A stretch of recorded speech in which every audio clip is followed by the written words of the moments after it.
گستاخ رسول سلمان رشدی پر new York میں تقریب کے دوران قاتلانہ حملہ ہوا۔ حملہ آور نے گردن اور پیٹ پر وار کیے۔ ملعون سلمان رشدی کے ایجنٹ کا کہنا ہے کہ سلمان رشدی کی حالت تشویشناک ہے، بول نہیں پا رہے اور ان کی ایک آنکھ ضائع ہونے کا بھی امکان ہے۔ حالت تشویشناک ہونے کے باعث ان کو ہیلی کاپٹر کے ذریعے ہسپتال منتقل کیا گیا، جہاں وہ وینٹیلیٹر پر ہیں۔ ملعون سلمان رشدی ریاست نیو یارک کے علاقے شوٹاکوا میں جیسے ہی ایک تقریب سے خطاب کے لیے اسٹیج پر پہنچے تو ایک شخص نے اس پر حملہ کر دیا۔ تاہم حملے کے بعد تقریب کے مقام کا لاک ڈاؤن کر دیا گیا۔ ڈاکٹرز کے مطابق گستاخ کی ایک آنکھ ضائع ہو سکتی ہے۔ رشدی کے ایک ایجنٹ نے بتایا کہ اس کی صحتیابی کی خبریں اچھی نہیں ہیں اور وہ بول بھی نہیں پا رہا۔ اس کے بازو کی نسیں کٹ چکی ہیں اور پیٹ پر چاقو کے حملے سے اس کے جگر کو نقصان پہنچا ہے۔ نیو یارک پولیس نے شاطمِ رسول سلمان رشدی پر حملہ کرنے والے نوجوان کو گرفتار کر لیا اور اس کی شناخت ظاہر کر دی ہے، جس کے مطابق حملہ آور کا نام ہادی مطر ہے۔ اب بات کرتے ہیں کہ یہ ہادی مطر کون ہے۔ امریکی میڈیا کے مطابق ہادی مطر کی عمر 24 سال ہے اور وہ کیلیفورنیا میں پیدا ہوا، تاہم حال ہی میں نیو جرسی منتقل ہوا تھا۔ اس کے گھر کا آخری پتہ نیو جرسی کے شہر برگن کے علاقے فائر ویو میں ہے۔ ایف بی آئی کی تحقیقاتی ٹیم نے حادثے کے بعد ہادی مطر کے گھر چھاپہ مار کر تلاشی لی، جہاں انہیں ملزم کے گھر سے مقتول ایرانی کمانڈر قاسم سلیمانی اور ایک شیعہ عالم دین کی تصویر ملی۔ نیو یارک پولیس کے مطابق ہادی مطر کے پاس ایک جعلی ڈرائیونگ لائسنس بھی موجود تھا۔ ہادی مطر کے سوشل میڈیا اکاؤنٹ سے یہ معلوم ہوا ہے اس کا تعلق شیعہ فرقے سے ہے اور ایرانی پاسداران انقلاب سے متاثر تھا، تاہم اس کے براہ راست روابط سے متعلق ثبوت نہیں ملے۔ امریکی پولیس نے استعمال ہونے والے ہتھیار کی وضاحت نہیں کی۔ ہادی مطر کے گھر کو حکام نے سیل کر دیا ہے۔ پولیس نے کہا، ہم اس بات کی تحقیقات کریں گے کہ ملزم نے سلمان رشدی پر حملہ کیوں کیا۔ اب آپ کو بتاتے چلیں کہ آخر یہ سارا ماجرا ہے کیا۔ سلمان رشدی کے خلاف فتویٰ کب اور کیوں آیا؟ برطانوی مصنف سلمان رشدی پر یہ حملہ ایران کے روحانی لیڈر آیت اللہ خمینی کی طرف سے ان کے قتل کا فتویٰ دیے جانے کے 33 برس بعد ہوا۔ یہ 14 فروری 1989 منگل کا دن تھا جب ایران کے سپریم لیڈر آیت اللہ خمینی نے بھارتی نژاد برطانوی مصنف سلمان رشدی کو ان کی کتاب اسٹینک ورسز میں لکھنے پر انہیں قتل کر دینے کا فتویٰ دیا تھا۔ خمینی کا استدلال تھا کہ رشدی نے اپنے اس ناول میں مذہب اسلام کی توہین کی تھی۔ اپنے فتوے میں آیت اللہ خمینی نے دنیا بھر کے مسلمانوں پر زور دیا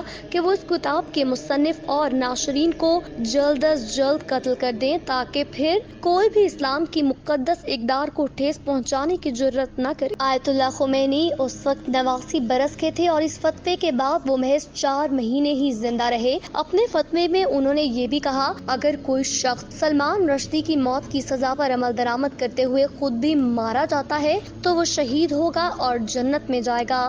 آیت اللہ خمینی کی طرف سے سلمان رشدی کے خلاف فتویٰ دیے جانے کے بعد برطانوی حکومت نے سلمان رشدی کی حفاظت کی ذمہ داری پولیس کو سونپ دی تھی۔ وہ قریب 13 برس تک جوزف انٹون کے فرضی نام سے مختلف سیف ہاؤسز یا محفوظ مقامات پر منتقل ہوتے رہے۔ پہلے 6 ماہ کے دوران تو 56 مرتبہ ان کے ٹھکانے بدلے گئے۔ رشدی کی مشکلات اس وقت اور بھی بڑھ گئیں جب ان کی امریکی ناول نگار اہلیہ ماریا ونگز نے ان سے علیحدگی اختیار کر لی۔ اسٹینک ورس ان کی منسوب کی گئی تھی۔ رشدی نے 2012 میں اپنی سرگزشت میں اپنی ڈائری میں درج کیا یاد کا ذکر کیا، میں بندہ ہوا ہوں اور جیل میں ہوں۔ انہوں نے مزید لکھا تھا، میں بول بھی نہیں سکتا، میں ایک پارک میں اپنے بیٹے کے ساتھ فٹ بال کو کک کرنا چاہتا ہوں، معمول کی زندگی میرا ناممکن خواب ہے۔ سلمان رشدی کی کتاب Satanic Verses publisher Viking Penguin کی طرف سے ستمبر 1988 میں شائع کی گئی۔ اکتوبر 1988 میں اس وقت کے بھارتی وزیر اعظم راجیو گاندھی نے اس کتاب کی بھارت میں درآمد پر پابندی عائد کر دی، اس امید پر کہ شاید وہ آئندہ انتخابات میں بھارتی مسلمانوں کے ووٹ حاصل کر سکیں گے۔ اس کے علاوہ بھی دنیا کے قریب 20 دیگر ممالک نے اس کتاب پر پابندی عائد کر دی۔ جنوری 1989 میں برطانیہ کے شمالی شہر بریڈفورڈ میں مسلمانوں نے کھلے عام اس کتاب کی کاپیاں نذر آتش کیں۔ اس کے قریب ایک ماہ بعد ہزاروں پاکستانیوں نے دارالحکومت اسلام آباد میں امریکی انفارمیشن سینٹر پر حملہ کیا۔ مظاہرین سلمان رشدی کو پھانسی دینے کا مطالبہ کرتے رہے تھے۔ پولیس نے مظاہرین پر فائرنگ کی جس کے نتیجے میں 5 مظاہرین مارے گئے۔ خمینی کے فتوے نے مغربی دنیا میں خوف و ہراس پیدا کر دیا۔ یورپ میں احتجاجی مظاہرے ہوئے اور لندن اور تہران کے سفارتی تعلقات قریب 20 برس تک منقطع رہے۔ 1998 میں تاہم ایران کے اصلاحات پسند صدر محمد خاتمی نے برطانیہ کو یقین دہانی کرائی کہ وہ ایران اب اس فتوے پر عمل نہیں کرے گا۔ تاہم خمینی کے پسرو آیت اللہ علی خامنئی نے 2005 میں کہا کہ وہ اب بھی یقین رکھتے ہیں کہ سلمان رشدی ایک مرتد ہے اور اسلام کے روح سے اس کا قتل جائز ہے۔ رشدی نے 1990 میں اپنے ایک مضمون ان گڈ فیتھ میں اپنا نقطہ نظر واضح کرنے کی کوشش کی، مگر یہ چیز بہت سے مسلمانوں کے لیے تسلی کا باعث نہ بن سکی۔